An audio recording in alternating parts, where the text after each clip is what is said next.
Estás escuchando Laboratorio de Juegos,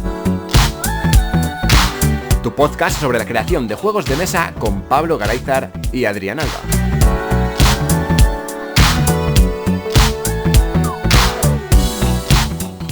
Bienvenidas y bienvenidos al Laboratorio de Juegos. Yo soy Adrián Alba y al otro lado de la línea, como siempre, tengo a Pablo Garayzar. Hola, Pablo. Hola, ¿qué hay? Y como ya os adelantamos en el programa anterior, hoy vamos a hablar de las mecánicas, pero no sin antes hacer un pequeño resumen de los comentarios que hemos tenido en los programas anteriores y responder a la pregunta del programa según los oyentes. Respecto a los comentarios, tenemos un comentario bastante interesante que nos ha llegado por Telegram. Lo pone Alex, no sé si tiene algún apellido o algo, yo en Telegram solamente lo veo por Alex, y nos recomienda, nos ha dado a ver un libro que está ahora en una campaña de Kickstarter que se llama How to Create Your First Board Game. Es la 4ª edición, o sea, es un libro que es para cómo crear tu primer juego de mesa. Está en inglés. Y bueno, para cualquiera que esté interesado en leerse este libro, me imagino que será algo bastante sencillo, ya que es para crear tu primer juego de mesa, pues tenéis esta campaña, os vamos a dejar el link en las descripciones del programa, para que podáis acceder y le echéis un ojo. No sé si tú estás interesado en este libro, Pablo. Yo lo he estado viendo y es bastante introductorio. Es algo que también nos han dicho un poco a nosotros, ¿no? Que de momento estamos siendo un poco introductorios. Luego comentamos ese tema, pero el libro, si no tienes ni idea de por dónde empezar, creo que es un buen resumen de todos los puntos importantes. Cubre un montón de temas, entonces cuantos más temas cubras, menos profundo puede ser en un libro, claro, porque el espacio es finito y también la chapa que te puedes acabar tragando es limitada. La gente no se va a leer un libro de 1500 páginas, ¿no? Sí. Entonces está muy bien para tener una visión panorámica de todo el proceso de creación, pues eso, desde la idea hasta la producción y el envío, campañas de Kickstarter, lo que haga falta. Si ya sabéis de qué va la fiesta, si habéis ido a prototipos, si estáis creando vuestro tercer o cuarto juego, pues quizás se os quede un pelín corto. Pero para la gente que todavía no sabe de qué va este mundillo, me parece que si tenéis un dominio más o menos decente en inglés, puede ser una buena puerta de entrada. ¿Tú te lo has leído o solamente has visto un resumen o así? No, no me lo he leído. He estado viendo pues reviews del libro, luego he estado mirando los contenidos y todos los temas que hay y el número de páginas. Entonces, diciendo, bueno, pues si Kickstarter lo está resolviendo todo lo que te tiene que contar de Kickstarter en 10 páginas, pues ya sabemos que muy profundo no va a ser. Sí, va a ser bastante superficial, pero eso, lo que tú dices, ¿no? Para que alguien que no tenga ni idea pues pueda tocar un poco desde fuera este mundo y saber de qué va. Que sea la 4ª edición también anima a pensar que el libro está decente, que está bien. Sí, que está funcionando por lo menos. Bien, pues al hilo de los programas sencillos y los libros sencillos, nos han llegado bastantes comentarios, no negativos, sino que nos comentan que estamos pues abordando temas pues bastante básicos en el programa y que hay autores o gente que nos sigue que les gustaría que profundizáramos bastante más en ciertos aspectos. Esto va a suceder, va a ser así con el tiempo, pero claro, el programa está orientado a que sea una especie de aprendizaje, a que cualquier persona que nos escuche sin tener ni idea pueda tener unas bases desde el primer programa e ir evolucionando según van avanzando los programas para poder tener una base cada vez mejor.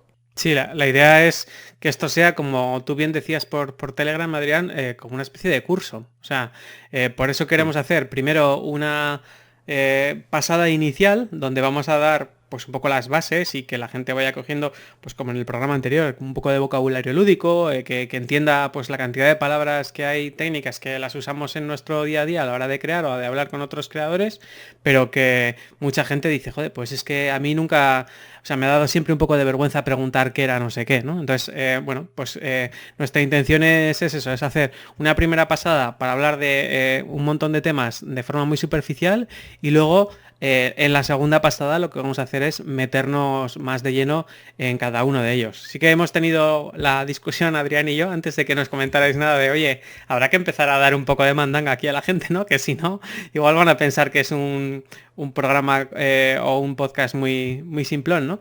Y bueno, hemos acordado entre los dos llegar a ese compromiso, ¿no? De decir, vamos a empezar suave, vamos a dar una primera pasada y luego ya nos metemos un poco más de lleno y nos va a dar menos miedo, pues darle más caña. Y esto también va un poco al hilo a que el programa ahora esté siendo semanalmente, porque no es lo mismo preparar temas sencillos como los que estamos preparando, a preparar un tema más profundo como ya puede ser pues cosas que podemos hablar como psicología, matemáticas, etcétera. Sí, el hacer algo ligero también hace que haya mucha menos periodicidad, pero nuestra intención también era inicialmente, lo comentamos en el primer programa, que el podcast sea quincenal. Queremos empezar también a generar una comunidad de oyentes y por eso pues nos estamos metiendo un poco de caña estas semanas, pero claro, si podemos reposarlo un poco más, si podemos trabajar un poco más los temas, pues por supuesto que le meteremos más profundidad a cada uno de ellos.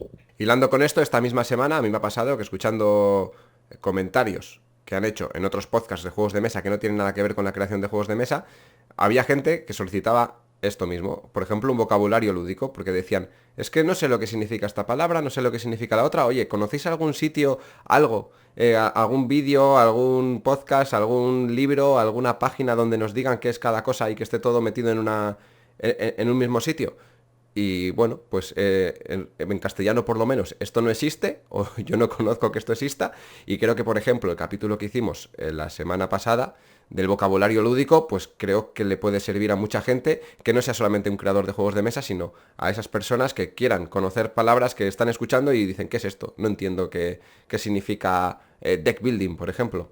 Sí, además, bueno, incluso intentando hacer ese esfuerzo, también nos dejamos alguna palabra muy, muy usada que sin mencionar, ¿no? Te comentaban también el tema de feedback y testeo, ¿no? Por ejemplo. Eso es, sí, por ejemplo, la semana pasada el feedback y el testeo son palabras que teníamos apuntadas, al final nos pusimos a hablar y se nos pasó.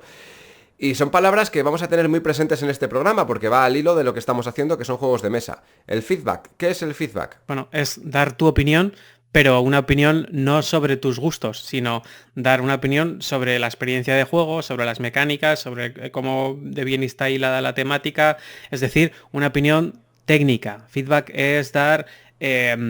Crítica constructiva. Eso es.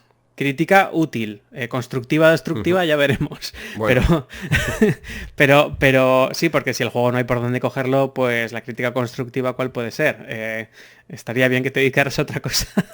No, Seguro que no. tienes muchas capacidades. No, lo digo de broma. Pero el juego puede estar mal, o sea, es verdad Sí, que tú puedes sí. presentar un juego que sea un desastre, e incluso la crítica que puede parecer destructiva porque te está diciendo que el juego es un desastre, no tiene por qué ser mala, siempre y cuando te esté diciendo por qué no está funcionando, qué podrías hacer para que funcione o por dónde deberías de tirar, ¿no? O sea, Sí, a o veces sea, las destructivas no tienen por qué ser destructivas realmente, sino que también son constructivas al mismo tiempo. Es destruye esto para crear algo mejor. sí, no, hombre, destructiva siempre, siempre va a ser, ¿no? Creo que en Ludo Valencia tienen unas camisetas que salen un unicornio con,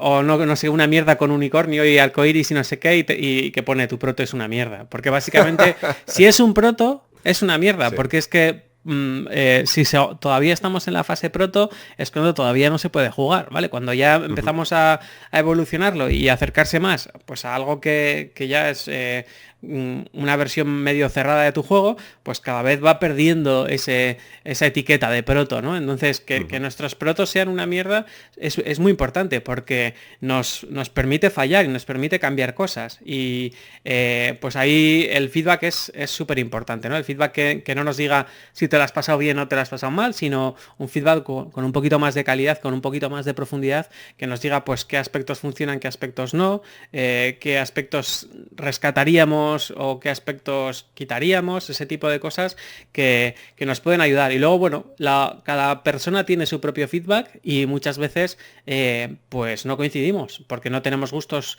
similares o porque no tenemos una cultura de juego similar o porque no estamos buscando lo mismo, ¿no? Hay gente que dice, no, es que a mí me encanta los juegos que tengan esto. Y yo, ya, pero es que a mí no o no es mi objetivo, ¿no? Entonces ahí podríamos pensar en otras cosas. Al hilo de esto también tendremos que comentar la palabra de testeo o testing en inglés, que es el momento en el que nos ponemos a probar el juego de otra persona o el nuestro propio para sacar estos aspectos negativos o positivos que pueda tener el juego. Sí, la primera fase que has dicho tú, testeo propio, el autotesteo es casi obligatorio. Es decir, no obliguéis a nadie a jugar una ronda a algo que no hayáis probado por lo menos vosotros una o dos rondas para ver si eso aguanta en pie, ¿vale? Porque si no, pues mucha gente va a decir, a ver, es que una cosa es que esto sea un prototipo y otra cosa es que esto sea una idea en una servilleta, ¿vale? O sea, no tenemos que ser muy cuidadosos con el tiempo de nuestros testeadores, porque tampoco tenemos que enseñarles un producto ya cerrado en el que ellos no puedan cambiar nada o no puedan hacer ninguna sugerencia,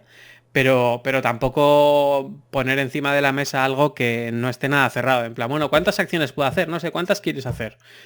No, a ver, dímelo tú, que eres quien está intentando definir la partida, ¿no? O ¿cuántos dados se pueden usar? No sé, ¿te parecería bien 3? Joder, a ver, cierra un poco alguna de las cosas para que al menos una ronda fluya, ¿no? Entonces, el autotesteo yo creo que sería la primera fase de testeo y luego ya, pues, testeo con gente que eso da como para un programa o dos. Sí, de hecho, feedback y testeo tendrá su programa propio porque me parece algo muy importante y creo que es de lo que, cuando voy a prototipos, por ejemplo, la carencia que más veo en mucha gente, incluso gente que ya son autores y tienen supuestamente más bagaje en el mundo, es el tema del feedback y del testeo, que no lo gestionan bien o no saben cómo llevarlo, y esto creo que le puede ayudar a bastante gente. Sí, ahí la gente de la Universidad de Valencia, de Barcelona creo que es, suele organizar playtestings organizados, con tiempo y tal, y está muy bien porque además de testear tu juego, testeas los de los demás y sobre todo ves muchas experiencias de testeo, muchas interacciones de cómo la gente da su feedback en el testeo, ¿no? Y entonces está muy bien si no habéis ido a ningún taller de playtesting organizado, ir alguna vez porque ahí aprendes bastante cuáles son los fundamentos de dar el feedback en un testeo, ¿no? Y hay una hojita que te suelen dar, que tiene una especie de decálogo de cómo se da el feedback y que normalmente esa hojita se suele incluir en el PDF de prototipos donde se ponen información de todos los juegos. Pues antes de eso hay una especie de decálogo de cómo dar un buen testeo y es importante que un buen feedback en un testeo que es muy importante para no liarla, ¿no? Para no hacer perder el tiempo a la gente. De hecho, antes de ir a prototipos, que es el mayor evento de autores de juegos de mesa y de testeo, creo yo que de España, sí, yo creo que no solamente en el dossier que se da en prototipos, sino que directamente al correo, cuando ya te apuntas cuando estás inscrito para ir a este evento, te suelen mandar correos asociados a esto para que tú des el feedback de una forma mucho más correcta. Y hablando de feedback y testeo, sobre todo de feedback, dejadnos vosotros en comentarios qué temas queréis que hablemos, qué temas queréis que profundicemos para, de cara a futuros programas, pues poder tocar temas que a vosotros os inquieten más. Nosotros vamos a ir haciendo poco a poco, pero oye, si hay alguna tema, alguna cosa que vemos que se repite, que la gente quiere que hablemos de algo, pues le daremos prioridad. Sí, tenemos una escaleta preparada, pero siempre se puede colar algún tema que propongáis, porque bueno, queremos daros lo que más os interese, no solamente nuestros rollos. Exacto. Y bueno, vamos a pasar con las respuestas del programa a la pregunta del programa anterior. La pregunta del programa anterior era: ¿cuál es vuestra mecánica favorita? He hecho una recopilación de todas las mecánicas que han sugerido nuestros oyentes y tenemos colocación de trabajadores, colocación de losetas, gestión de recursos, gestión de dados, gestión de mano, draft, deck building, programación de acciones y construcción de caminos, destacando sobre todo colocación de trabajadores, con el que más gente ha coincidido, que esa es su mecánica favorita, y seguido por gestión de mano, draft y deck building. Estas 4 mecánicas pues parece que son las que más gustan entre nuestros oyentes. También las más habituales en los últimos títulos, Sí. los títulos de los últimos años. Y dentro de lo que cabe, son mecánicas que se ven fácil a la hora de jugar, porque tenemos mecánicas que son muy visuales, que sabes que están ahí, y otras mecánicas que pasan desapercibidas y que funcionan en el juego y tú no sabes que las estás utilizando. Sí, hay mecánicas que son más explícitas que otras, eso es importante. Todas estas que se han comentado, pues eso, son al final bastante explícitas todas. Quizás la de gestión de manos, la que más puede estar camuflada, pero el resto, pues sí, es bastante explícito. Y yendo al tema del día, que son las mecánicas, pues vamos a empezar hablando ya de mecánicas, vamos a ir a lo grueso, y las hemos agrupado un poquito por unos grupos. No sé si nos dará tiempo en el programa de hoy a comentarlas todas, quizás hagamos un programa dividido en dos partes, porque no solamente vamos a decir qué es cada mecánica, sino que ya vamos a profundizar un poquito más en cada una de estas, ¿vale? Vamos a empezar con mecánicas asociadas a las cartas. Sí, la más típica, bueno, o la que más se está utilizando ahora puede ser la del deck building, pero hay otras muchas que son mitiquísimas, ¿vale? La de gestión de manos, set collection, draft. Entonces, por ejemplo, vamos a empezar con la primera que tenemos apuntada, la del draft. Por ejemplo. ¿Qué ejemplo de juego crees que puede representar la del draft mejor? Mira, pues el draft, hay algunos juegos que es mecánica pura, solamente el juego consiste en un draft, quizás en un set collection también, pero en un draft. Y tenemos estos juegos que son, por ejemplo, el Sushi Go, que es bastante familiar. Tenemos el Bunny Kingdom, el Mareas del Tiempo, y luego esta mecánica la podemos ver implementada en otros juegos más grandes, como puede ser el gran conocido Terraforming Mars. Sí, la idea es ir recibiendo cartas y quedándote con algunas para ir haciendo tus cosas, ¿no? Entonces, bueno, hay gente que le pone muy nervioso esta mecánica, Sí. más que nada porque hay veces que la gente juega a hacer su propio desarrollo y hay otra gente que juega a ganar, que es romper los desarrollos de los demás, Sí. drafteando cartas que no son las que quieren, ¿no? O sea, el draft de la NBA, por ejemplo, es un poco eso. Hay veces que de repente dices, no, es que el mejor jugador de este año es un pivot y tenemos un pivot. Entonces, bueno, pues yo voy a cogerlo porque sé que me lo van a querer comprar, porque yo no lo necesito, pero me lo van a querer comprar, ¿no? Entonces ahí estas mecánicas animan también bastante a jugadores de nivel medio o superior a hacer bastantes estrategias puteantes. Sí, vamos a decir que la mecánica del draft consiste principalmente, hay variaciones, pero principalmente consiste en que cada jugador tiene una mano de cartas, de esa mano de cartas selecciona una y pasa esa mano de cartas al jugador de su derecha o de su izquierda, dependiendo del juego, y de la nueva mano que vuelve a recibir, vuelve a seleccionar otra carta. Esta es la mecánica del draft por lo general. A veces se hace con losetas, se hace con tokens, pero estamos hablando que se ve principalmente en juegos de cartas. Sí, tú te vas quedando con cosas y en teoría vas dejando lo que menos te interesa.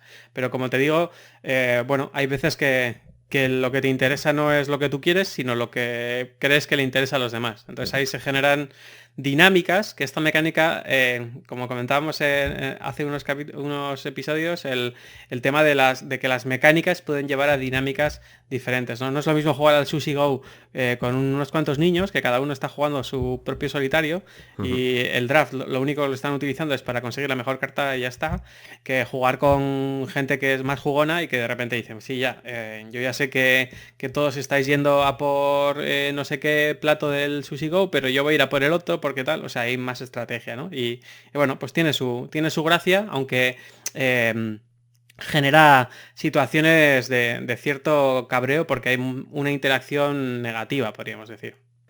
Yo creo que genera también una dualidad entre lo que necesitas, ¿no? Es un juego que tú tienes que estar valorando en qué necesito y qué tengo que quitarle al contrario para que no me gane. O sea, creo que esta mecánica lo requiere así. No es ya solamente el tipo de jugador, sino que es para jugar de esta forma.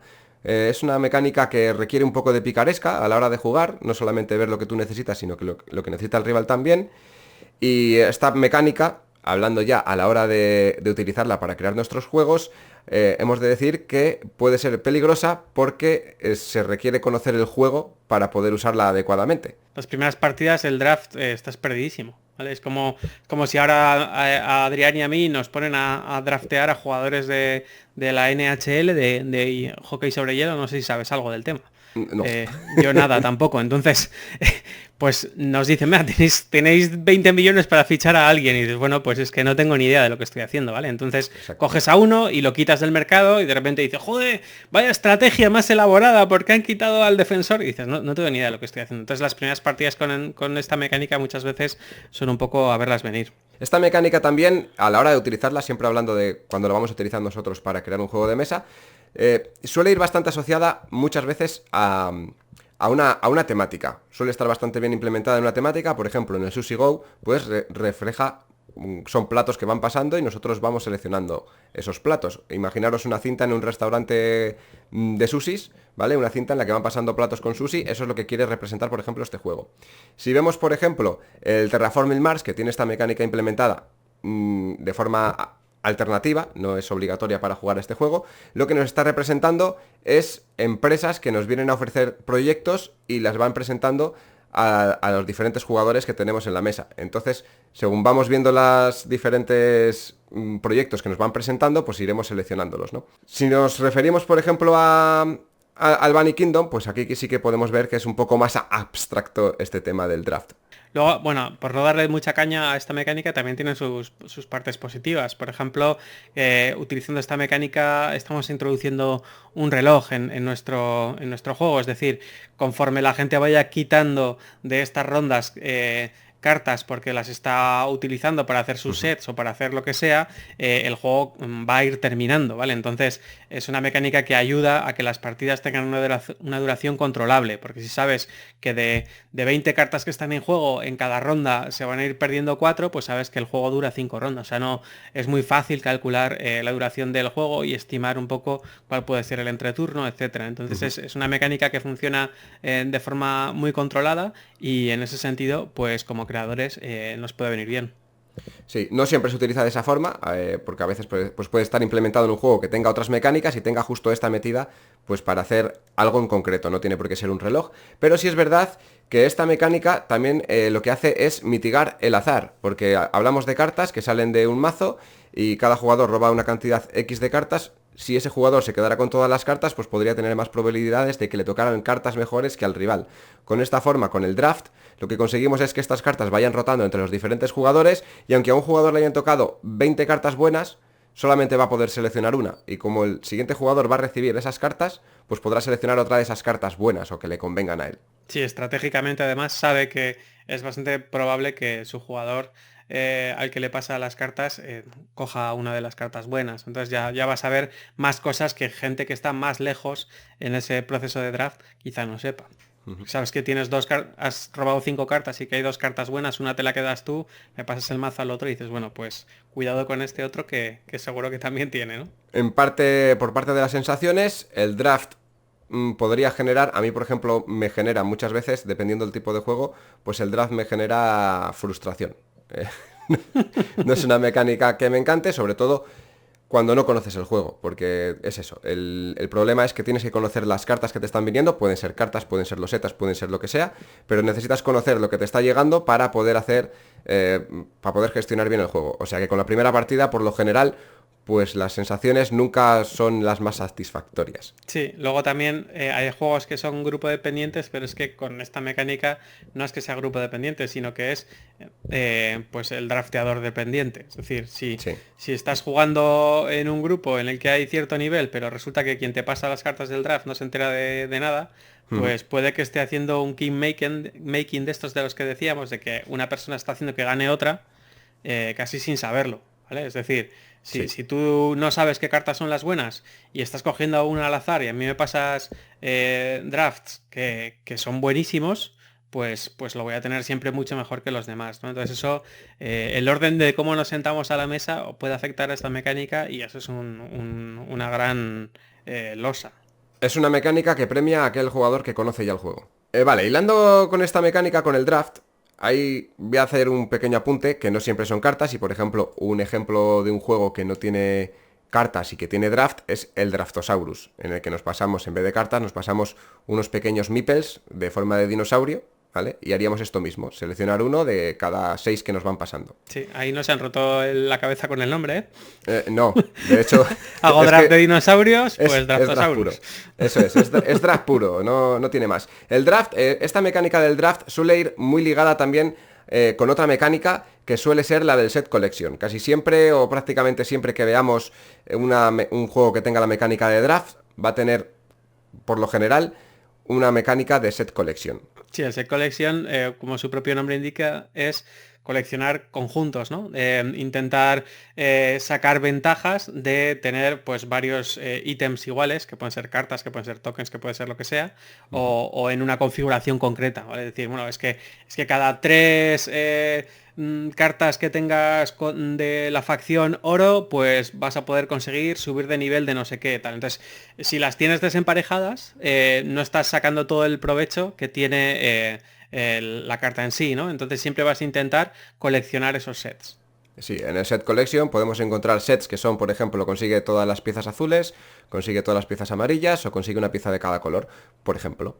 Sí, no siempre es todas de lo mismo. Es buscar también ciertos patrones. Que se relacionan muchas veces, muchas mecánicas unas con las otras y a veces es difícil catalogar cada una de ellas, pero sí que hay una especie de constelación de mecánicas que van muchas veces juntitas, ¿no? Mm. Patrones, colecciones de set, el draft para conseguirlos, todo eso suele estar bastante relacionado. Por supuesto, el juego set es básicamente hacer del set collection un juego.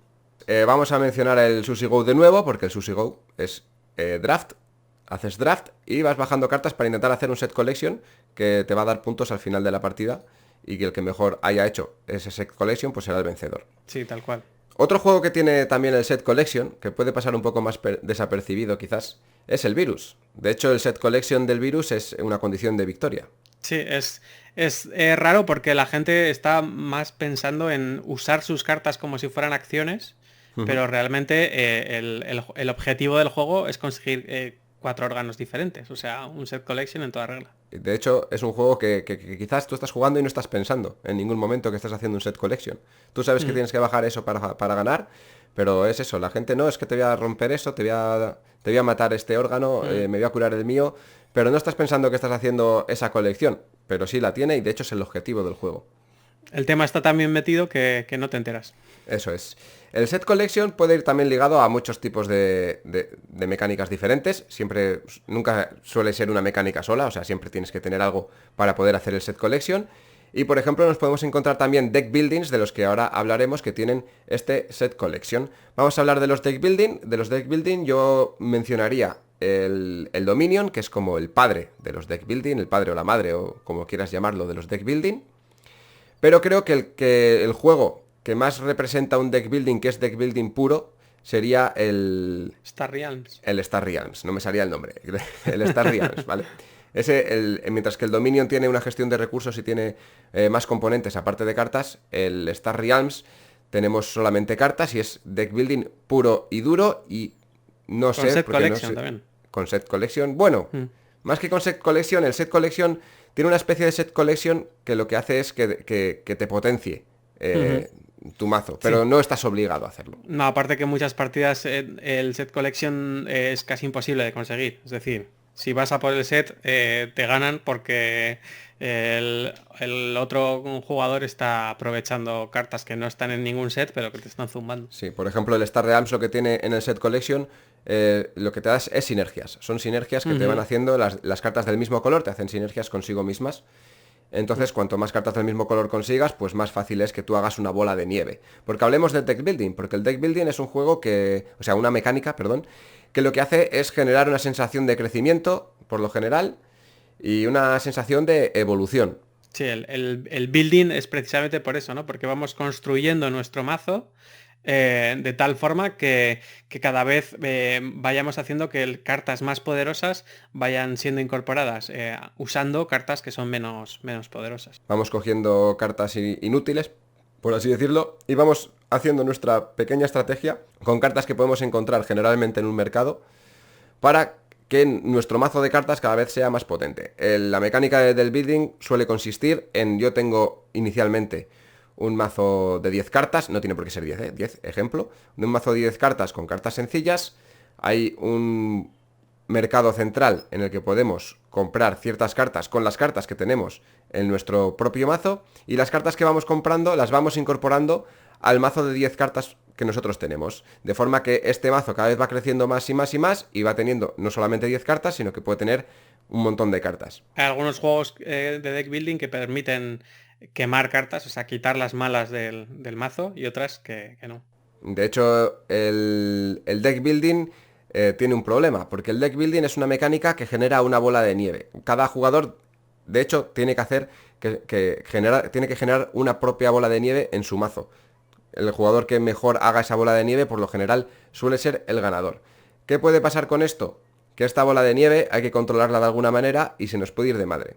Entonces el deck building tiene ya dentro del deck building hay ciertas mecánicas en estas cartas que hay que incorporar sí o sí para que sea un buen deck building. Si vosotros estáis pensando ahora mismo en crear un deck building, estáis diciendo, vale, pues compro cartas y voy mejorando, ¿qué va a pasar? Que si tú empiezas con 10 cartas y tienes 50, por mucho que crezca tu mazo, pues cada vez las probabilidades de que te toquen las cartas que quieres va a ser menor y eso pues te va a generar frustración y va a ser que el juego pues tampoco tenga mucha gracia.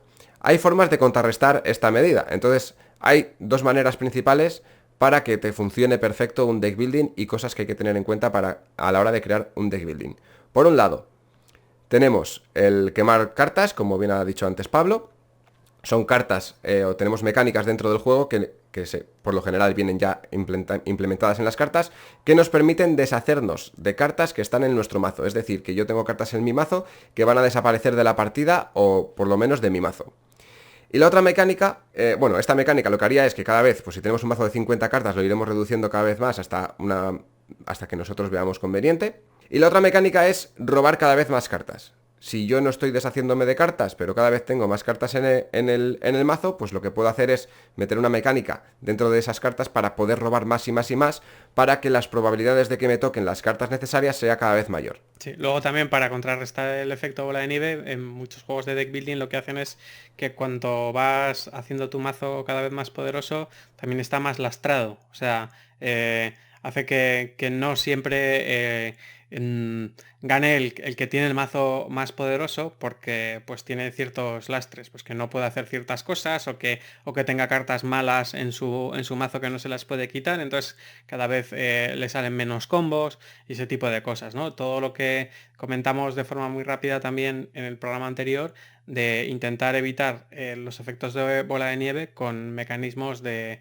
catch-up, de recuperación, de recuperar todo esto. Lo malo de abusar de esos tipos de mecanismos es que al final muchos de estos juegos acaban siendo una competición por quién está segundo toda la partida y en la última ronda se pone primero, ¿no? Es un poco como el sprint final del ciclismo, ¿no? El que va a rueda Sí. todo el rato se cansa menos y luego tacatá. Sí, si haces muchas mecánicas de compensación, al final pasa eso, sí. Bueno, en el deck building no suele pasar eso por lo general, pero el deck building tiene una cosa importante que sería el equilibrio. En el deck building el equilibrio no solamente debe estar en las cartas, sino en los jugadores. Los jugadores deben de saber equilibrar bien su mazo a la hora de ir construyéndolo, porque al final el que va a ganar la partida es el que mejor haya equilibrado este mazo. Sí, muchas veces nos te vamos a coger la mejor carta todo el rato y es un poco, pues como comentaba antes el ejemplo de la NBA, ¿no? Si tú de repente dices, va, es que en el mercado hay el mejor pivot, venga, lo compro.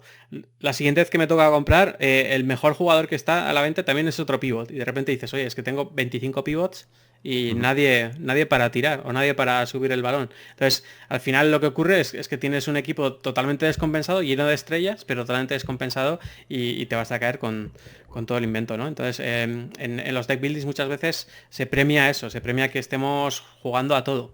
El deck building, otra mecánica que suele tener para compensar también un poco la falta de los combos que te puedan salir porque no eres el mejor, no conoces bien las cartas o lo que sea, o no tienes suerte, porque a veces es cuestión de suerte, es tener también, aparte, unas cartas que siempre están fijas en el mercado, con unos valores neutrales, mejores que las cartas que tienes tú en el mazo, pero peores de las que puedes comprar en el mercado, que hacen que también compensen un poco tu falta de conocimiento que puedas tener en el juego que estés jugando. Y el deck building tiene el punto positivo porque casi siempre, o la mayoría de las veces, suele tener estas cartas que se pueden comprar, que es un mecanismo rápido de cuando no sé qué hacer, compro eso.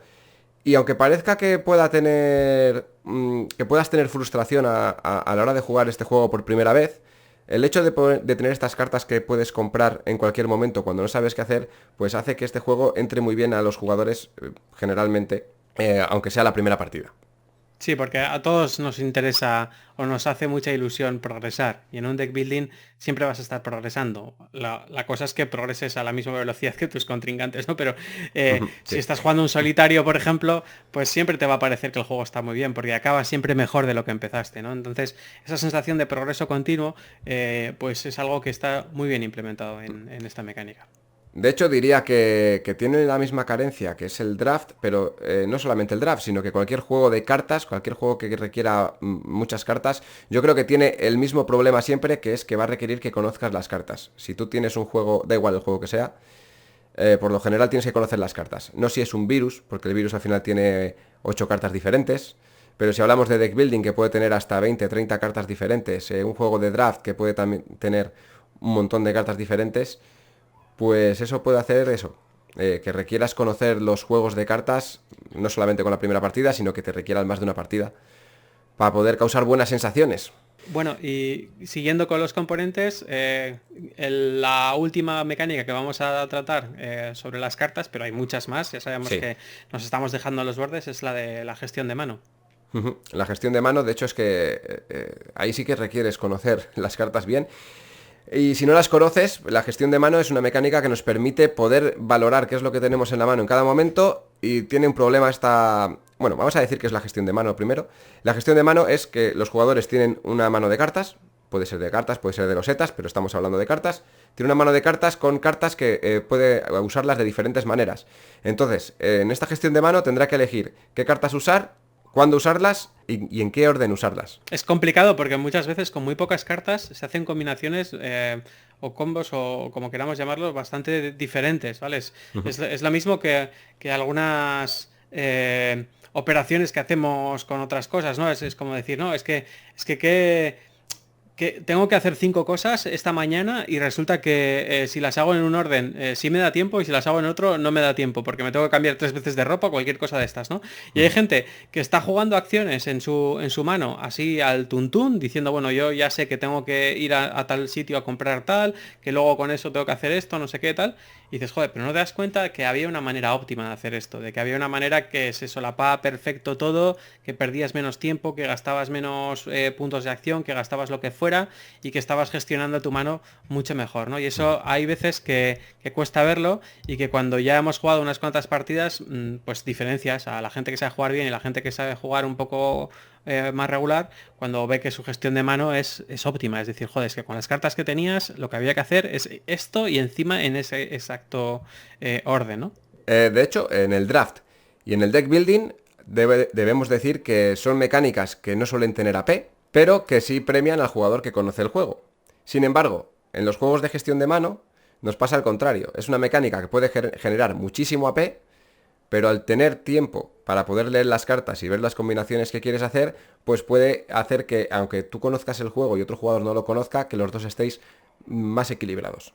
Sí, es uno premia más la memoria o conocimiento, y el otro la inteligencia o la capacidad de optimización. Es decir, alguien que sepa optimizar su mano a pesar de que haya tenido que leer todas las cartas o ir por toda la simbología que tiene la carta, pues te puede ganar una mano en su primera partida, ¿no? Y dices como, joder, pues ¿cómo funciona esto? Bueno, pues simplemente por pura lógica. Otro día hablaremos ya de las cartas en sí, de iconografías, de textos y demás.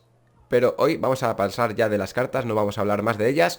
Y vamos a pasar a otras mecánicas que se asocian a otro componente, como pueden ser los meeples. Sí, dentro de los meeples, la mecánica que más ha salido es la mecánica de colocación de trabajadores, que la ha comentado todo el mundo porque es una Mecánica estrella. mecánica que lo está petando en casi todos los euros, ¿no? Porque se simulan casi siempre procesos en los que se generan cosas, y para eso pues tenemos trabajadores o tokens similares.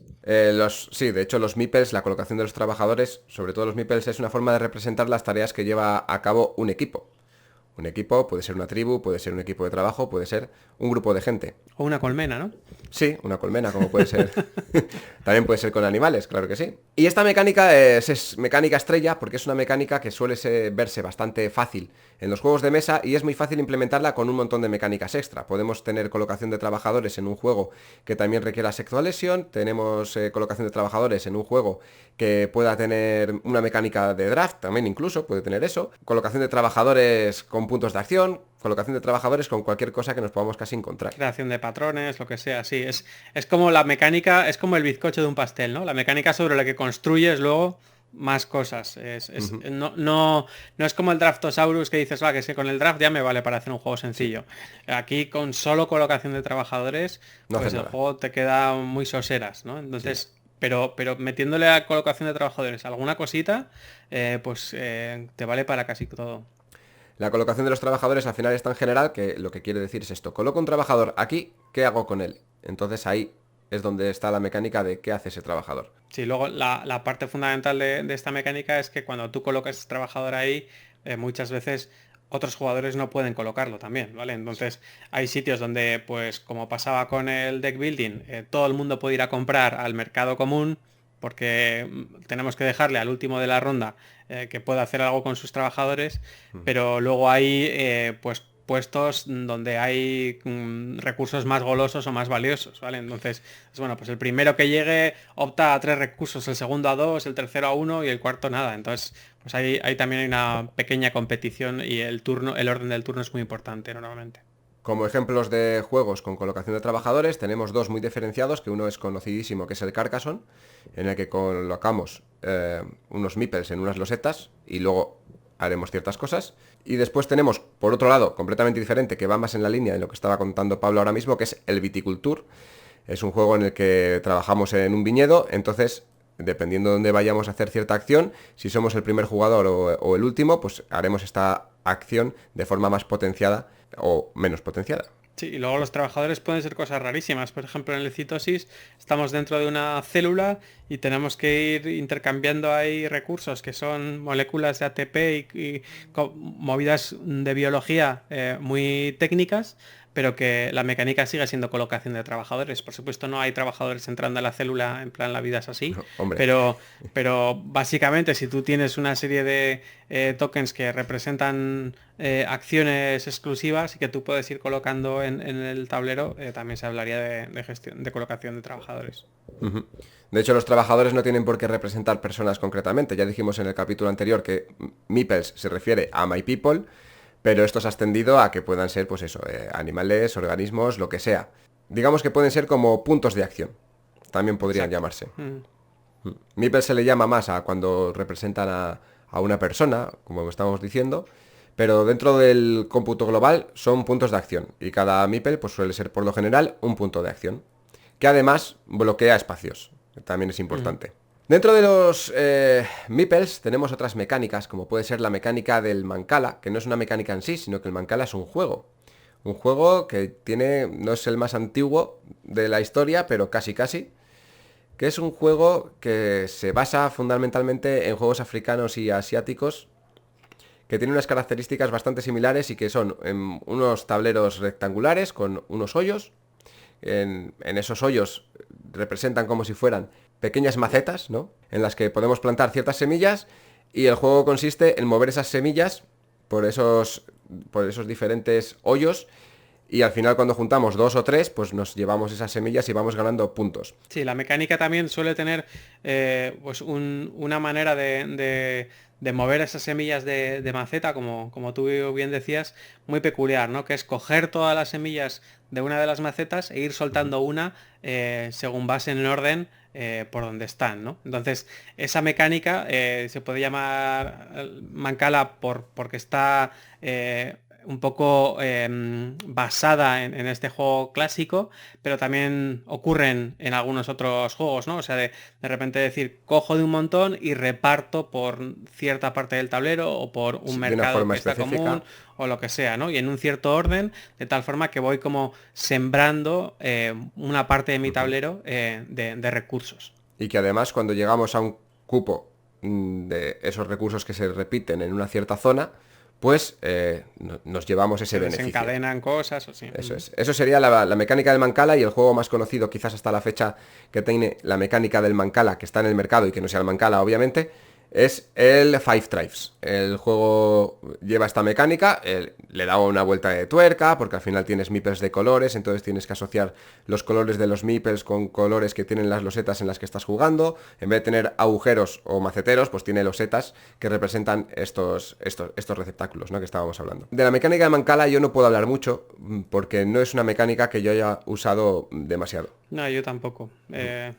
Es una mecánica súper utilizada en África. O sea, este juego lo venden en todas las tiendas que hay de artesanía y es un clásico.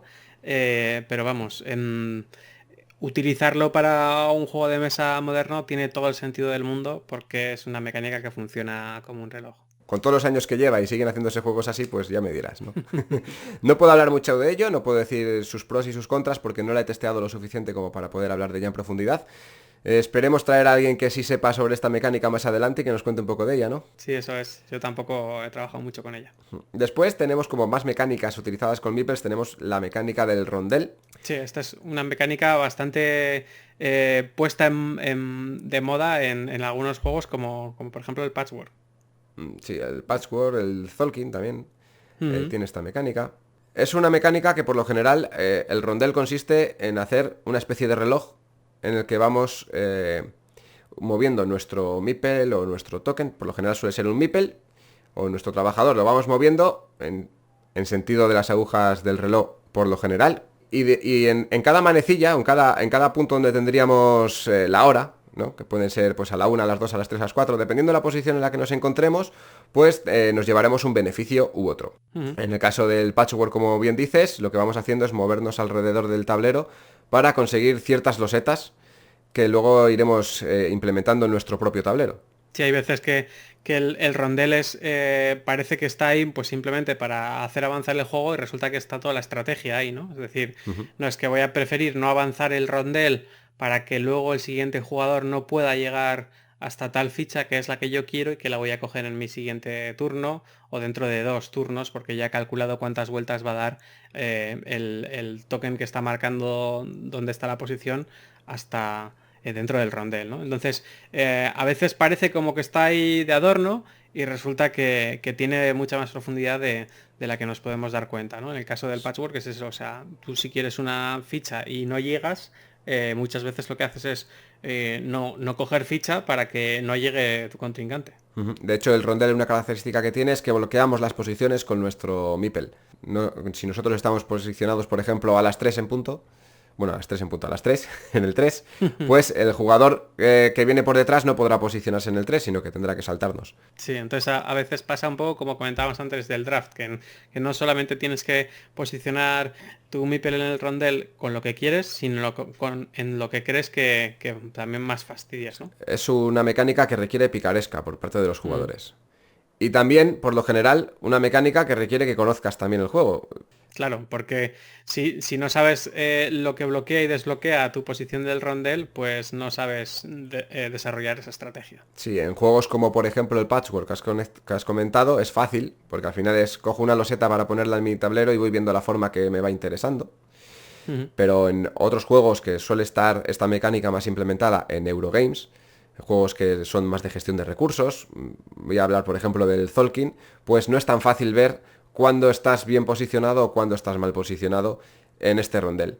Sí, a mí esta mecánica a veces me genera cierta frustración, sobre todo en los juegos a dos, porque Ujú. puede provocar indirectamente cierto efecto bola de nieve en el sentido de que por tal y como está el rondel, a mí siempre me van a tocar las malas y como voy a tener que Sí. avanzarlo al menos uno o al menos dos, pues a ti siempre te van a tocar las buenas, ¿no? Entonces con juegos a más jugadores, o sea, con partidas a más jugadores, muchas veces no pasa esto porque el azar y luego los movimientos que hacen cada uno de los otros pues compensa todo, ¿no? Pero en partidas a dos dices como, joder, es que como las buenas estén en las posiciones impares del avance del rondel y las malas en los pares, pues me las voy a comer todas yo, ¿no? Y ahí me genera cierta frustración porque el azar que a veces compone ese rondel puede jugarnos una mala pasada. Sí, por lo general los Eurogames que suelen tener esta mecánica del rondel son recomendados para jugar de 3 en adelante. Jugarlo a 2 se puede, pero por ejemplo, hablando del Tolkien, por poner siempre el mismo ejemplo, cuando lo juegas a 2 jugadores, pues tienes que utilizar meeples de un jugador, o sea, de un color que no esté en juego, para tapar ciertas posiciones y poder ajustar en la partida a 2 jugadores, con lo que al final sería también como una partida a 3 jugadores. Sí, con uno virtual. Y Sí. lo malo es que muchos o sea, muchos editoriales están buscando juegos que funcionen a dos porque cada vez es más difícil vender juegos que solamente funcionan a partir de 3 jugadores, porque muchas veces lo que se hace es jugar en casa con tu pareja o con algún amigo. Es mucho más fácil quedar dos que quedar tres, cuatro, cinco, seis, ¿no? Entonces, esa típica partidita después de la cena, una partida a dos, como tu juego no funciona a dos porque has metido un rondel y no lo tienes bien controlado, pues igual te estás cargando muchas posibilidades de venta, ¿no? Esto va también un poco más en la línea en el concepto en el que estamos viviendo ahora, porque antiguamente los juegos estaban pensados para más de 2 jugadores, casi siempre, porque solamente se tenía el concepto de que los juegos de mesa eran para situaciones sociales en las que tenemos una comida con gente y luego vamos a jugar a algo que sea divertido, pero ahora pues la cultura del juego de mesa está creciendo bastante más y entonces el mercado que hay para 2 jugadores, para el solitario, sobre todo también, pues está creciendo cada vez más. Los juegos a partir de 2 tienen un puntazo y muchos de los juegos que son a partir de 2 meten automas, meten sistemas de juego automático para hacerlos solitarios también. De hecho, voy a hacer un apunte aquí, y es que yo tengo un filtro para no comprar juegos de mesa. O sea, yo claro, si para no comprarme todo, entonces tengo que ponerme filtros. Entonces, un filtro es que funcione a 2. Si el juego no funciona a 2, ya no está en mi objetivo. Ya no lo compro, por lo Eso general. te libera de mucho gasto, ¿no? Sí, me libera de bastante gasto, aunque hay alguno que sigue entrando, pero por lo general no. Siguiendo con el tema de los meeples, no sé si quieres aportar algo más con el rondel. Nada. Pues tenemos el control de áreas. El control de áreas que puede ser tanto con meeples como con juegos de miniaturas, como podría ser Aristeria. Si tenemos el control de áreas, el juego más clásico que todo el mundo va a conocer es el Risk. Sí, bueno, es un clásico de antes del Catán. O sea, estamos Sí. hablando ya de entre el Monopoly y el Catán, ahí había juegos que eran ya, que implementaban esta mecánica, ¿no? Es un juego que trabaje sobre un mapa, casi siempre va a tener control de áreas, porque básicamente los juegos que permitan definir en función de pues la cantidad de tokens o meeples o lo que sea que tienes, que has podido posicionar en un determinado lugar, si estás controlando el área o no, Ujú. pues se prestan a hacer algo bastante parecido al Risk, ¿no? Por ejemplo, el Small World es como la evolución del Risk y también va un poco en la misma línea. Y luego el tema de que a veces para poder desarrollar ciertas acciones tengas que controlar el área es muy importante porque juntas esta mecánica con otras y hace que el juego tenga Ujú. muchísima más profundidad. De hecho, esta mecánica de control de áreas, por lo general, siempre va asociada a un tablero. Cuando tenemos control de áreas, por lo general, siempre tenemos un tablero, bien compuesto por losetas, o bien un tablero físico con una estructura ya prediseñada. Un ejemplo de juego de control de áreas con losetas sería también el Carcassonne, porque tenemos dentro de todas las posibilidades que tenemos en el Carcassonne, hay una de ellas que es el control de área, que sería controlar pastos, ¿vale? Una mención especial para Eric Melan, que es el autor de juegos como el Blood Rage, el Rising Sun, que siempre tiene juegos, casi todos sus juegos, los que yo conozco por lo menos, el 90% son sobre control de áreas.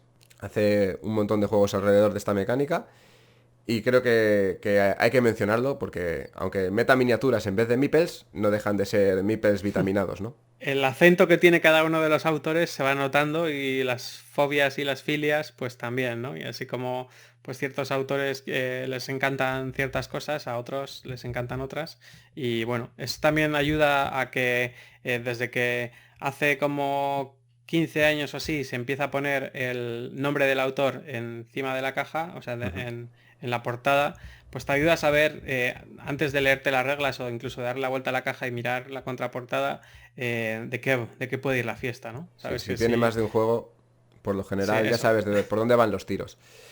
Control de áreas, hemos de decir que es un juego o sea, es una mecánica que representa muy bien los juegos de enfrentamiento. Ya puede ser un wargame, ya puede ser un euro con enfrentamiento también, como un control de áreas para conseguir recursos, como ha dicho antes Pablo. Y tiene un problema que a 2 jugadores pues no suele ser una mecánica que funcione precisamente bien. Puede funcionar, se puede amoldar, pero por lo general es una mecánica que brilla cuanto más jugadores haya en la partida. Aunque bueno, como bien dices, en los wargames se usa y hay muchos wargames que funcionan bien a dos.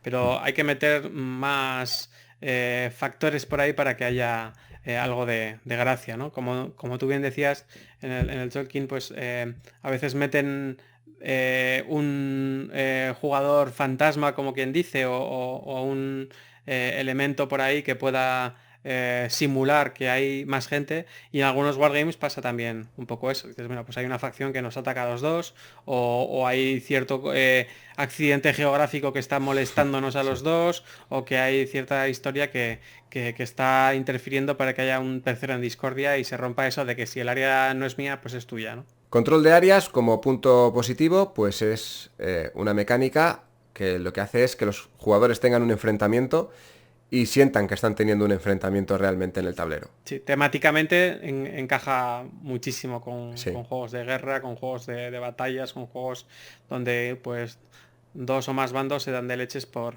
conseguir controlar un territorio, ¿no? Sí, bueno, también tenemos otro tipo de euros que pueden tener esto que hace el control de áreas con trabajadores y al final el que más trabajadores tenga en ese área pues será el que se lleva los recursos. El control de áreas también puede estar un poco asociado a las subastas, en el sentido de, bueno, subastas, en las apuestas o no sé cómo decirlo, ¿no? En el sentido de que tú vas metiendo componentes en un lugar para que al final el que más tenga sea el que se lleva el beneficio.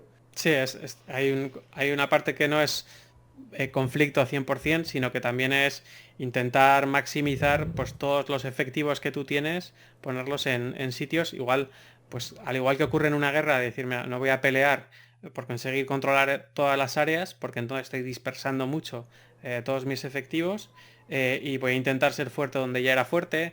Y bueno, pues puede tener incluso pues lo que pasaba con el Set Collection, ¿no? Decir, mira, es que no eres el que más áreas controla, pero las que controlas las estás controlando tan fuertemente que te permiten desencadenar ciertas estrategias muy poderosas para ganar la partida, ¿no? A la hora de crear un juego de control de áreas, creo que es importante tener en cuenta que esté bien equilibrado el hecho de que yo tenga dos áreas siempre súper potentes o que pueda tener sobre el tablero un montón de áreas diferentes que pueda ir ganando o perdiendo, pero que esté compensado. O sea, que si el juego se basa en un control de áreas que solamente gana el que tiene... O sea, si tú tienes que controlar dos zonas sí o sí, y las zonas no están enfrentadas y todos los jugadores hacen lo mismo, yo creo que ahí le falta algo, ¿no? Y tienes que buscar un poco el control entre yo me tengo que posicionar aquí consiguiendo la mayoría en esta zona y luchar por conseguir otras zonas que tenemos. Sí, el terminología de teoría de juegos es un poco que no hay una estrategia dominante, ¿no? O sea, que no hay una estrategia clara que digas, Eso mira, es. es que quien haga mejor esto, gana. Porque entonces las partidas al final van a ser muy, muy repetitivas y pues simplemente van a ser partidas que van a dilucidar quién ha tenido más potra en la partida o quién tiene más nivel antes de empezar, ¿no? Y dices, como, joder, o sea, si solamente el que sabe optimizar al máximo va a ganar siempre, pues esto empieza a tener menos gracia, ¿no? Entonces el tema de que no hay una estrategia dominante, de que haya varias maneras de conseguir ganar el juego, de que haya estrategias que son complementarias. Cuando alguien juega muy agresivo, yo puedo hacer este tipo de estrategia más defensiva y voy a poder controlar más número de áreas, aunque sea menos fuerte en las áreas en las que estoy, o al revés, pues permite que el juego tenga muchísima más gracia, ¿no? Si nos quedamos en el control de áreas puro y duro, pues lo vamos a quemar el juego en 4 o 5 partidas y bueno, pues ya sabemos los dos cómo se juega así, vamos a jugar y vamos a ver que quien empieza gana todo el rato, ¿no? Pues el juego está roto. Es un juego que eso, hay que tener cuidado porque tiene... Hay que equilibrarlo bien. No vale simplemente con poner áreas y ya el que más controle gana, sino que tiene que tener un equilibrio bastante bueno para que esto suceda. Sí, luego esto no se hace al azar, o sea, aparte del testeo y de probar y probar, los tableros estos que decíamos, que pueden estar compuestos por losetas o pueden ser un tablero físico como tal, normalmente en un juego de control de áreas representan lo que en matemáticas se conoce como un grafo, es decir, un montón de puntos conectados con vértices. Y claro, la centralidad de un vértice, por ejemplo, o de un nodo es importante, es decir, con cuánta gente está conectado, ¿no? Dices, no, es que, por ejemplo, en el Risk hay regiones donde pues es muy difícil llegar y es muy difícil que te ataquen, es más fácil defenderlas, pero es muy difícil aprovecharte de ellas, ¿no? Y al revés, ¿no? Hay regiones que están fuertemente conectadas dentro de ese grafo y que, bueno, es muy fácil llegar a ellas, pero también es muy fácil que lleguen los contrarios. Entonces, van a estar más en disputa, ¿no? Entonces, tu estrategia cuando la desarrollas no es igual si empiezas en una esquina del grafo que si empiezas en otra. Y eso a la hora de diseñar un mapa, pues muchas veces los mapas intentan reproducir el mapa del mundo de verdad, pero a mí me hizo especial ilusión ver el primer prototipo del Pandemic, del Pandemia de Matt Leacock, Sí. que no era un mapa en absoluto, o sea, era un grafo con un montón de saltos entre otros, que luego, más adelante, pues él dijo, mira, pues sí, voy a intentar meter al mundo en este grafo, pero no lo hizo al revés, no cogió el mundo y creó un grafo a partir de él, sino que dijo, yo voy a hacer un grafo, un montón de puntitos conectados con flechas que se pueden llegar desde uno a otro, y luego ese lo voy a estirar o lo voy a agrandar o lo voy a hacer de cualquier forma, voy a ir moviendo los puntos y las líneas como corresponda para que se parezca bastante al mapa del mundo, que es muy diferente, ¿vale? O sea, muchas veces la temática viene un poquito después y eso es una ayuda, porque no nos ha fastidiado y nos ha dicho, ¿por qué has creado este grafo? ¿Por qué las ciudades están conectadas así? Bueno, pues porque en la realidad están conectadas así. Es ya, claro, pero todos los caminos llevan a Roma. Roma está súper conectada y no es muy importante en tu juego, en la vida real. Entonces, pues ahí tenemos que currárnoslo un poquito para darnos cuenta de que por debajo de un tablero realmente lo que hay es normalmente un elemento matemático, que en este caso es un grafo, y que tenemos que saber diseñarlo antes de ponernos a dibujar el tablero. De hecho, este problema se puede ver claramente en el Risk. En las primeras versiones del Risk, aparte de tener una preparación de partida totalmente aleatoria en la que los jugadores podrían tener posiciones más o menos ventajosas, se ve que todas las zonas no están igual de bien conectadas, no son igual de accesibles, no renta estar en un lugar o estar en el otro. Los objetivos que te da el juego están desequilibrados porque no está bien equilibrado. Y sin embargo, si ves versiones más recientes del Risk, lo que vas a ver es que ciertas zonas han aparecido, en el mapa han aparecido líneas que conectan zonas que antes no estaban conectadas y ahora sí. Antes tenías que ir por tierra y ahora te han metido pues una línea marítima, por ejemplo, para poder conectar estos puntos diferentes. Sí, es mejorar el grafo. Mejorar el grafo, eso es. Vamos a seguir y creo que para terminar, porque si no se nos va a hacer muy largo este programa, vamos a seguir con el último componente que vamos a mencionar, que son las losetas. Vamos a hablar de mecánicas relacionadas con las losetas y con esto acabaremos el programa de hoy porque ya llevamos una horita y al final si no se nos va a quedar muy largo, ¿eh? Pero bueno, quedan para el siguiente. Sí, queda para el siguiente. Vamos a las losetas. En las losetas principalmente tenemos una mecánica principal, que siempre que hablamos de losetas hablamos de colocación de losetas. Aquí el juego de Carcassonne es un poco el más conocido de esto, ¿no? Sí, de hecho yo creo que más conocido por el público familiar, por cualquier tipo de persona que tú le dices Carcassonne te va a conocer el juego. Incluso casi, si no sabe lo que es un juego de mesa, porque este juego está empezando a aparecer en todas las casas del mundo como si fuera el Monopoly de antaño, ¿no?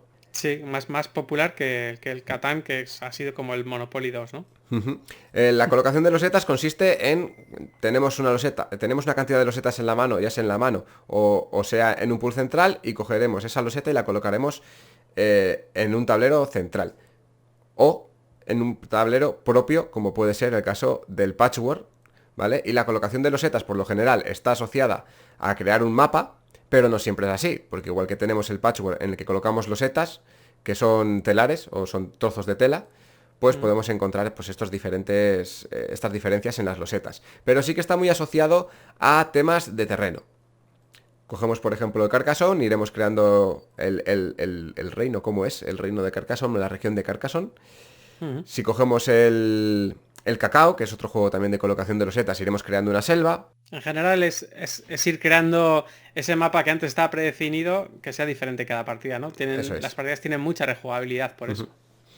Pero eso, que no siempre tiene que ser colocación de... O sea, no siempre tiene que representar un mapa, sino que eso, el patchwork. Vamos creando un telar con losetas. Tenemos, por ejemplo, la noche que cayó Pompeya, que vamos colocando losetas de lava y van tapando caminos.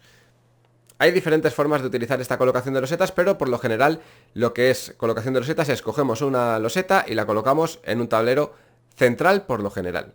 Sí, el patchwork es un poco la excepción a la norma, porque el tablero no es central y cada uno va haciendo su propio tablerito.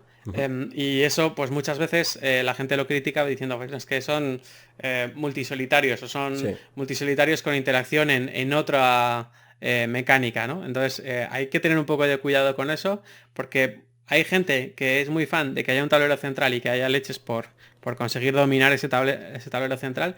Y hay otros jugadores que gozan mucho más si están haciendo su propia colcha en el patchwork y su propia historia y que nadie le está tocando mucho la moral en romperle el patrón, ¿no? Entonces hay dos tipos de jugador, pero sobre todo lo que tenemos que conseguir es que cuando un jugador de un tipo está jugando a un juego del otro tipo, no lo rompa. Es decir, alguien que vaya a fastidiar, pues que no consiga cargarse el multisolitario ese o viceversa, ¿no? Alguien que está a hacer sus cosas, de repente dices, no, es que la acción mejor para esta ronda con las losetas que tienes era esta, pero como tú estás totalmente a tu rollo, has jugado mal y has hecho el king making temido, ¿no? De que estás haciendo que otro gane.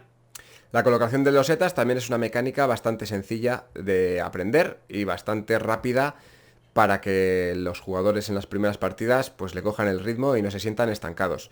No suele ser por lo general una mecánica que requiera que conozcas el juego desde antes, como hemos hablado antes como con otras mecánicas. Y es bastante asequible para eso, para juegos que presentan un setup rápido y un aprendizaje acelerado. Sí, reduce la P, o sea, el análisis parálisis muchas veces porque no tienes todas las losetas en tu mano, es decir, no puedes usar todas, no tienes que optimizar cuál sería la mejor loseta para poner aquí. Dices, bueno, de las pocas que tengo, pues pongo esta y luego que muchas veces las losetas que están en el tablero ya te están obligando a poner alguna. O sea, no te dejan poner cualquiera. No es como en el Go, que puedes poner la piedra, la puedes poner casi en cualquier lado y hay millones de posibilidades o lo que sea. Y dices, no, es que tal y como está configurado o tal y como te lo ha dejado el anterior jugador, la única loseta que puedes poner es esta. Así que no tienes que pensártelo mucho. Sí, bueno, en el Cacao, por ejemplo, sí que tienes más decisión. Tú colocas la loseta donde tú creas conveniente, pero siempre siguiendo unas normas de construcción. No puedes colocarla donde te apetezca, sino colocarla en un lugar que cumpla los requisitos para poder colocarla. Pero el tablero no te obliga a colocarla de cierta manera. Luego también esta mecánica tiene la ventaja de que normalmente las losetas que están puestas en el tablero no se pueden quitar de ahí, ¿no? Entonces también tenemos un reloj, tenemos una manera de hacer que las partidas vayan consolidándose, vayan colapsando, vayan terminando por finalizar, ¿no? O sea, vayan avanzando y que ya, pues cuando queden muy pocas losetas sin poner, pues sabes que la partida está a punto de terminar. De hecho, los juegos que hemos mencionado, que han sido Carcassonne, Cacao y La noche que cayó Pompeya, finalizan las partidas en el momento que se acaban las losetas. En el caso de Carcassonne, cuando se acaban todas las losetas que se hayan utilizado para jugar. En el caso del Cacao, cuando todos los jugadores hayan utilizado todas sus losetas personales. Y en el caso de La noche que cayó Pompeya, cuando se han utilizado todas las losetas que hay en una bolsa. Sí, es un buen mecanismo para hacer que la duración de las partidas sea fácil de predecir, ¿no? ¿Cuántas losetas hay en total? Porque normalmente son caras de fabricar, suelen ser, en lugar de cartas, son troqueles. Entonces tienes que saber, bueno, pues quiero hacer un juego. Pues luego también hay la versión de viaje del Carcassonne, pues tiene menos o cual. Pero tiene que hacer un juego con X losetas y luego cuántos jugadores va a haber, cuántas losetas va a colocar cada uno y más o menos estimar cuánto se tarda en colocar una loseta, pues 10 segundos entre que decido y la pongo, tal, y ya vas a saber calcular muy bien cuánto va a durar tu partida, ¿no? Si queremos hacer un juego en el que sea diferente cada vez que lo jugamos, que tengamos exploración y que queramos que el juego se vaya expandiendo según van avanzando las rondas de la partida, pues la colocación de losetas es una buena mecánica para implementar esto. Ocurre también como en las partidas de ajedrez, ¿no? Que tienes un inicio, que al principio no hay mucho que hacer porque el tablero está vacío, como quien dice. Ujú. Luego tienes ahí un desarrollo de la partida donde hay muchísimo por hacer, hay mucha exploración, puedes jugar más agresivo, puedes jugar más defensivo, puedes jugar a ver a qué te juega el contrario y buscar una estrategia alternativa o lo que sea. Y luego muchas veces la finalización de la partida pues es que ya está todo el bacalao cortado, como quien dice, está todo el pescado vendido y ahí pues es cerrar, saber cerrar bien la partida, ¿no? La mecánica de colocación de losetas no siempre tiene que ser una única mecánica en el juego, como podría ser, por ejemplo, en el Carcassonne tenemos colocación de trabajadores y losetas, en el Cacao únicamente colocación de losetas, y no es una mecánica que tenga que ser esa, o sea, exclusiva en el juego. Tenemos otros juegos, como pueden ser, por mencionar alguno, tenemos, por ejemplo, el Nemesis, o tenemos el Tikal, o tenemos el Mexica, la trilogía de la máscara, que estas losetas no, o sea, el juego no consiste solamente en colocar losetas, sino que la colocación de losetas es parte de la exploración de la que hablábamos antes para el desarrollo del juego, no la finalidad. Bueno, y si damos un salto un poco grande en la definición de la mecánica, se podría hablar incluso que el Seventh Continent puede ser eh, colocación de losetas en la medida en la que estás explorando toda la isla, ¿no? Eso es. Es un poco cogido por los pelos o tal, porque realmente las cartas que estás poniendo funcionan como losetas, pero realmente es un tablero gigantesco, que lo han hecho con cartas o con Sí. losetas por no hacerlo de otra forma. Ujú. Pero sí, esta sensación de exploración o de ir generando el mundo conforme vas colocando nuevas losetas, pues es muy habitual de esta mecánica. Lo bueno de esto es que nos da variabilidad entre las partidas, que no siempre tiene por qué salir siempre la misma formación, no es como un tablero fijo, sino que cada vez vamos a tener una organización diferente, pero esto nos lleva también a un problema que es el equilibrar esto bien, porque podemos meter un montón de losetas de un montón de estilos y a la hora de jugar con ellas, pues no tener un buen equilibrio en la mesa y que nos fastidie el juego, que nos lo rompa. Sí, lo que tenemos que lograr es que la colocación de losetas, eh, la peor colocación de losetas que se pueda generar con las losetas que tenemos, nos dé una partida decente. Quizá no interesante, pero decente. Es decir, que nuestro juego siempre caiga de pie. Si de repente se da el caso de que todas las losetas que tienen en la mano los jugadores hacen que se bloquee el juego de alguna forma, pues sí, has hecho mucha variabilidad, pero tu colocación de losetas no Sí. funciona, ¿no? En el caso de la exploración, que es el tema que yo más estoy tratando, pues en el caso de la exploración, si tenemos localizaciones que son más potentes que otras, pues si queremos evitar que esas localizaciones salgan, o sea, si empezamos una loseta central y ya no queremos que nos salga en la siguiente loseta en la que vamos a explorar, sino que nos cueste llegar a ella, pues podemos hacer una forma para controlar esto, es dividir las losetas en diferentes montones. Primero tendremos losetas de nivel 1, por ejemplo, otras de nivel 2 y otras de nivel 3, y se irán colocando en orden, de forma que vas explorando cada vez áreas más potentes de una forma bastante controlada. Sí, el azar hay que controlarlo y es parte de lo que yo creo que hablaremos en otro programa porque ya llevamos mucho rato hablando de mecánicas, ¿no? Sí, en el próximo programa hablaremos de otras mecánicas más abstractas quizás, no asociadas a componentes. Y por terminar con las losetas, hablaremos de la creación de patrones. Con las losetas solemos hacer esto. El patchwork, por ejemplo, que hemos hablado antes de él. Pues, maximizar que las losetas que vayamos a usar se adecuen a un patrón, ¿no? Que por ejemplo en el patchwork es rellenar espacio dentro de nuestra colcha, pero puede ser cualquier otra cosa, no tiene por qué ser rellenar espacio en 2D en un tablero, sino conseguir ciertos Ujú. combos o ciertas configuraciones físicas que nos permitan maximizar nuestros recursos o tener más puntos de acción o hacer un montón de cosas más, ¿no? Hay un juego que se llama Número 9, puede ser, no recuerdo ahora Ujú. exactamente el nombre, que son losetas con números y tenemos que crear una especie de montañita con los diferentes números, colocándolos de ciertas maneras, con unos mecanismos de que el palo del número coincida con el otro palo del otro, y al final es una creación de un patrón. No tenemos el patrón generado predeterminadamente, sino que lo tendremos que ir generando nosotros. Ese es un ejemplo, por ejemplo, de creación de patrones con losetas. Sí, luego, bueno, no tienen por qué ser losetas. Si queremos crear patrones, también, por ejemplo, en el Sagrada estamos creando patrones para cumplir con alguna carta. No son losetas, pero sí que nos sirve un poco para generar esos patrones que nos van hacer ganar la partida, ¿no? Sí, el azul, por ejemplo, también nos hace crear un patrón en nuestro tablero, cogiendo unas losetas que ya no son de terreno, sino que son unos azulejos que iremos colocando en nuestro propio tablerito. Sí, en general los abstractos suelen disfrutar mucho de la creación de patrones. Y las losetas suelen estar bastante asociadas a esta creación de patrones. A veces las losetas son sustituidas por fichas más grandes, ya que la creación de patrones a veces va asociada directamente a un juego, o sea, un juego puede ser solamente la creación de patrones.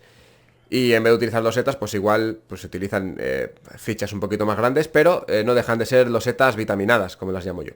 En este caso, por ejemplo, yendo un poco a componentes más básicos, como pueden ser las cartas, la creación de patrones podría estar presente también en Moon, en el juego que he hecho yo, ¿no? Sí. Tenemos un ordenador hecho con cartas, con ceros y unos, pero que son luces encendidas y apagadas, y en cada una de las rondas lo que tenemos que intentar es resolver un patrón. O sea, nos llega un objetivo y a ver cómo utilizamos nuestros puntos de acción para resolver, para conseguir ese patrón con las losetas o las cartas que están encima de la mesa conformando el tablero, ¿no? Que es el ordenador central. Entonces, esta creación de patrones, pues en el juego es una carta donde responde, o sea, corresponde ahí el patrón, y vamos a tener que cambiar el tablero central para hacerlo. No es colocar nuevos elementos, sino que es modificar los elementos que ya están colocados desde el principio para cumplir ese patrón. La creación de los patrones, como hemos dicho antes, está muy asociado a los juegos abstractos y esto lo tenemos que tener muy en cuenta a la hora de sensaciones, porque las sensaciones que solemos conseguir con los juegos abstractos suelen ser más de puzzle, más de, pues eso, Su documental, como tú dices. Eso es. Entonces hay que tener muy en cuenta que a la hora de crear estos patrones, a veces igual pueden estar bien implementados con una temática, con un tipo de sensación diferente o con otras mecánicas que hagan que esto rehace de otra forma, pero por lo general es un sudoku. Claro, es como si, por ejemplo, decimos, no, voy a hacer un juego del Street Fighter 2, que es el juego de peleas por excelencia de los arcade, ¿no? Sí. Y de repente dices, no, tienes que, para hacer una bola de fuego de estas de uno Yuken, tienes que conseguir este patrón que sea abajo, izquierda, derecha, rojo y azul, por ejemplo. Y dices, ya, eso es lo que harías en el mando del arcade.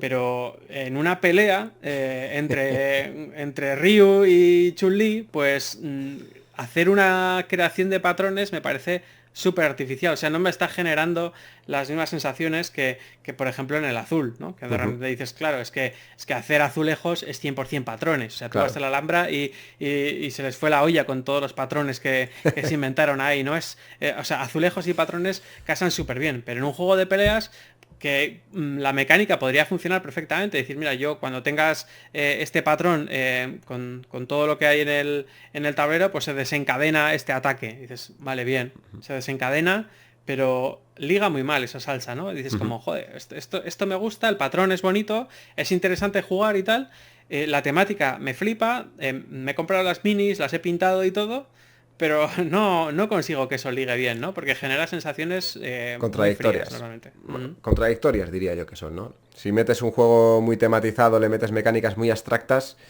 es difícil que las sensaciones, o sea que es difícil encontrar a los jugadores que se posicionen en uno de los dos bandos. Quizás tienes los amantes de los abstractos que lo disfrutan y quizás tienes los amantes de las minis que lo disfrutan, pero siempre vas a tener ahí como un choque entre ambos mundos.